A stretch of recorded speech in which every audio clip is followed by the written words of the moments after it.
Section 4. You are going to hear a lecturer giving a talk on archaeology. First, you have some time to look at questions 31 to 33.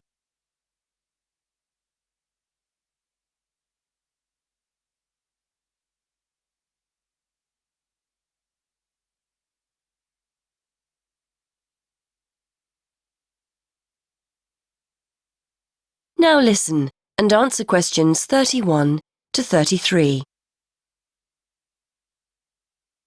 Many thanks for inviting me along today to talk to you about the results of some very interesting recent archaeological research. The saying, "you are what you eat," is often applied to present-day dietary advice. Certainly, our bodies will show evidence of whether we eat healthily or live on fast food and takeaways. This can be particularly useful in archaeological research. Through a careful analysis of the ancient bones of our ancestors, we can tell a great deal about their diet and the way they lived. I'd like to talk to you today about some research into the early settlers of some remote tropical islands in the Pacific. When these people travelled to these new lands 3,000 years ago, they had to bring along all the resources they needed for survival, including food, plants and animals from their original homes. One such group were the Lapita people, who were early settlers of remote Oceania, several islands in the Pacific.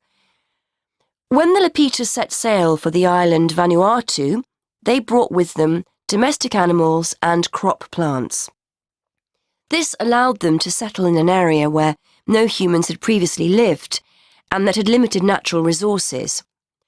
Archaeologists have been keen to discover to what extent these settlers and their domestic animals relied on the resources they'd brought with them compared to the native plants and animals they found on the island.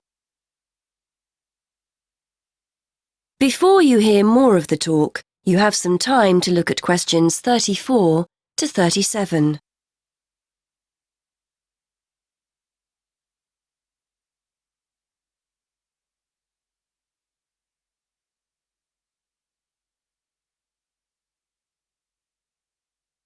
Now listen and answer questions 34 to 37.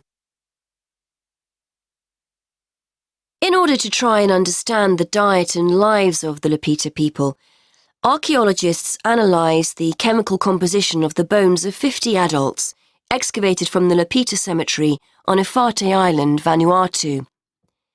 Depending on what we eat, we consume varying amounts of carbon, nitrogen and sulphur. As these chemical elements are ultimately deposited in our bones, the amounts or ratios of each one can provide a sort of dietary signature. For instance, plants incorporate nitrogen into their tissues, and as animals eat plants and other animals, nitrogen builds up in their own system. The presence of different ratios of chemical elements may show whether a human or an animal ate plants, animals, or both. Carbon and sulphur ratios offer another clue to diet. Carbon ratios, for example, differ between land and water organisms, as do sulphur ratios, the values of which are much higher in aquatic organisms compared to land-based organisms. As well as examining the settlers' bones, scientists carried out a comprehensive analysis of the chemical elements found in the settlers' likely food sources. This included modern and ancient plants and animals. They found that early Lapita inhabitants of Vanuatu may have searched for food rather than relying entirely on food they'd grown themselves during the early stages of colonization. In the longer term, they probably did grow and consume food from the resources they'd brought with them, but early on, they appear to have relied as much on a mixture of fish, marine turtles and fruit bats, as well as their own domestic land animals. Before you hear more of the talk, you have some time to look at questions 38 to 39.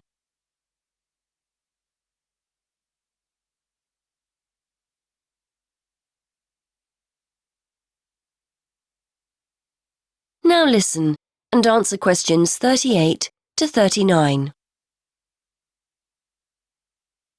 The archaeologists believe that this analysis of diet may also provide clues to the culture of the settlers. For one thing, males had much higher nitrogen levels compared to females, which indicates greater access to meat. This difference in food consumption may support the hypothesis that Lapita societies were ranked in some way, or it may suggest dietary differences associated with the work people were involved in.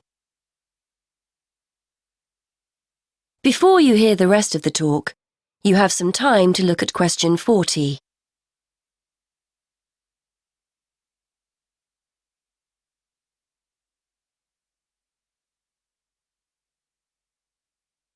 Now listen and answer question 40.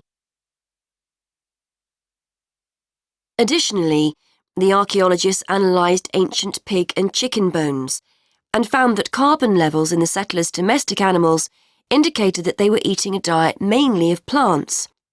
However, their nitrogen levels indicate that they may also have roamed freely, eating foods such as insects.